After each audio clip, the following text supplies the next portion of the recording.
నిత్య వ్యాయామంతోనే సంపూర్ణ ఆరోగ్యం. మంత్రి జూపల్లి, కొల్లాపూర్. ఆరోగ్యమే మనిషికి నిజమైన సంపద అని, నిత్య వ్యాయామాన్ని ప్రతి ఒక్కరూ జీవితంలో భాగంగా చేసుకోవాలని రాష్ట్ర పర్యాటక, సాంస్కృతిక శాఖ మంత్రి జూపల్లి కృష్ణారావు పిలుపునిచ్చారు.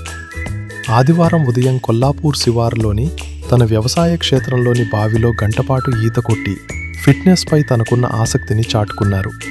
ఈ సందర్భంగా మంత్రి మాట్లాడుతూ, శారీరక దారుఢ్యంతో పాటు మానసిక ఆరోగ్యానికి కూడా వ్యాయామం ఎంతో అవసరమని తెలిపారు. ప్రతిరోజు కనీసం గంటపాటు యోగా, ధ్యానం, వాకింగ్, జాగింగ్, రన్నింగ్ లేదా స్విమ్మింగ్ వంటి వ్యాయామాలు చేయటం ద్వారా ఆరోగ్యాన్ని మెరుగుపరుచుకోవచ్చని సూచించారు. వ్యాయామం ఒత్తిడిని తగ్గించి ఉత్సాహాన్ని పెంపొందించడంతో పాటు జీవన నాణ్యతను మెరుగుపరుస్తుందని పేర్కొన్నారు.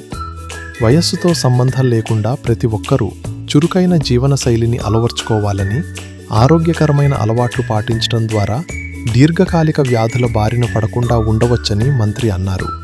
యువత నుంచి వృద్ధుల వరకు అందరూ ఫిట్నెస్కు ప్రాధాన్యమిస్తేనే ఆరోగ్యవంతమైన సమాజ నిర్మాణం సాధ్యమవుతుందని ఆయన స్పష్టం చేశారు. ఆరోగ్యాన్ని కాపాడుకోవటం ప్రతి ఒక్కరి బాధ్యత అని, నిత్య వ్యాయామాన్ని జీవితంలో భాగం చేసుకోవాలని మంత్రి జూపల్లి కృష్ణారావు ప్రజలకు విజ్ఞప్తి చేశారు.